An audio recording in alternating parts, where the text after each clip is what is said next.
आप बताइए गुजरात के मुख्यमंत्री का क्या नाम है? याद है ना कि भूल गए? नरेंद्र मोदी देश के प्रधानमंत्री हैं, गुजरात के मुख्यमंत्री नहीं हैं। गुजरात के मुख्यमंत्री का नाम है भूपेंद्र पटेल। ये अदला बदली क्यों हो रहा है?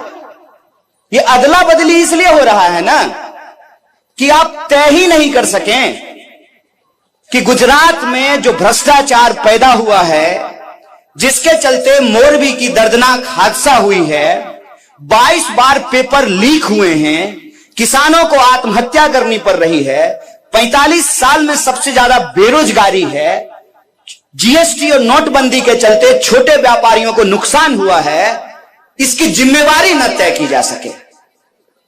इसीलिए अदला बदली हो रही है ताकि यह झूठ बोला जा सके। हर मंच में जाकर के जैसा का पप्पा बोल रहा है कि तुमको जो है मंत्री बना देंगे। अरे भाई कितना मंत्री बना दोगे? अव्वल तो सरकार आएगी तब ना मंत्री बनाओगे, बिना सरकार आए ही मंत्री बना दोगे। गुजरात की सरकार बीसीसीआई थोड़ी है कि अपने बेटा को सेक्रेटरी बना दोगे। जनता वोट देगी तब ना, बहुमत आएगा तब ना, सरकार बनेगी तब ना। हर एमएलए को जाकर के, अभी वो एमएलए हुआ भी नहीं है, मंच में जाके कह रहे हैं कि इसको वोट दीजिए तो हम इसको जो है मंत्री बना देंगे। अरे भाई ये बताओ ना कि घड़ी बनाने वाली कंपनी को पुल बनाने का ठेका क्यों दिया? ये बताओ कि प्रश्न पत्र लीक कैसे हो रहा है? ये बताओ कि किसानों को उनके फसल का दाम क्यों नहीं मिल रहा है? ये बताओ कि यहां पे कुपोषण क्यों है? ये बताओ कि नौजवानों को रोजगार क्यों नहीं मिल रहा है? अव्वल तो ये बताओ कि 400 का सिलेंडर 1000 रुपए में क्यों बिक रहा है? प्रधानमंत्री का एक भाषण सुन रहे थे। प्रधानमंत्री जी को हम बहुत प्यार करते हैं, आपको मालूम है कि नहीं? I love him. नहीं, सीरियसली बोल रहे हैं। पता है क्यों? क्योंकि ये इस इंसान के चलते संभव हो पाया है, डॉक्टर बाबा साहब भीमराव अंबेडकर के चलते। अगर इस देश में ऐसा संविधान नहीं होता ना, अगर पंडित जवाहरलाल नेहरू नहीं होते, अगर महात्मा गांधी नहीं होते, अगर सरदार पटेल नहीं होते, तो नरेंद्र मोदी भी चाय बेचने वाले इस देश के प्रधानमंत्री नहीं होते। तो एक बार वो भाषण दे रहे थे, उन्होंने कहा कि मैं 2-3 किलो गाली खाता हूं। महाराज साहेब, आप तो गाली खा लेते हैं, आप बताइए कि हम थाली कैसे खाएं? हमारे थाली में कैसे 200 रुपए नींबू खरीद करके हम खाएं? कैसे 250 रुपए किलो दाल खरीद के खाएं? कैसे 250 रुपए किलो तेल खरीद के खाएं? इस सवाल का जवाब हमको दे दीजिए।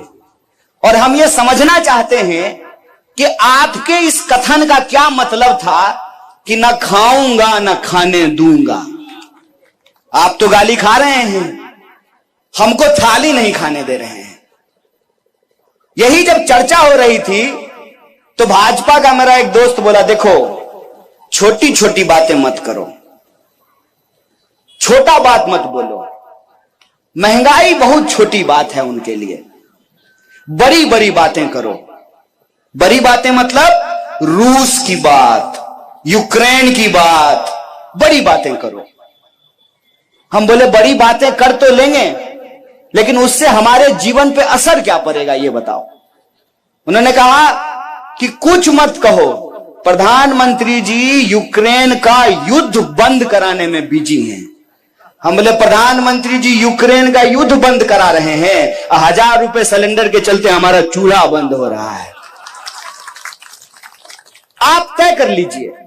मैंने आपको पहले ही कह दिया, मेरी ये हैसियत नहीं है कि मैं आपको समझाऊं। अरे हमारी हालत तो खुद ही खराब है। बिहार यूपी से आकर के यहां अहमदाबाद में रोजगार लेते हैं, तो हम आपको क्या कहेंगे? लेकिन आप सोचिए, आपके ही नाम पर, गुजरात के नाम पर, जहां पर महान मोहनदास करमचंद गांधी पैदा हुए, सरदार वल्लभ भाई पटेल पैदा हुए, एक से एक संत और महात्मा पैदा हुए उस महान भूमि के नाम पर।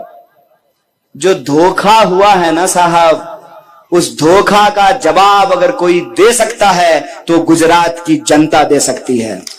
अगर इस देश के गृह मंत्री को अपने बेटा के भविष्य के बारे में सोचने का अधिकार है तो जूता सिलने वाले को भी अपने बच्चे के बारे में सोचने का अधिकार है।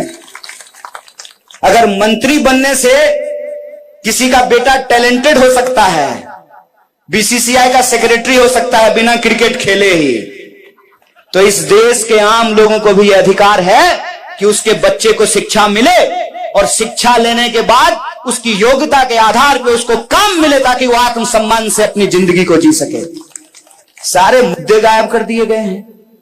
महंगाई की कोई बात नहीं हो रही है, बेकारी की कोई बात नहीं हो रही है, किसानों के आत्महत्या की कोई बात नहीं हो रही है, महिला सुरक्षा की बात नहीं हो रही है। कहां से होगी महिला सुरक्षा की बात? देश में 16 मिनट में एक महिला के साथ बलात्कार होता है और देश के गृह मंत्री लॉ एंड ऑर्डर की बात कर रहे हैं।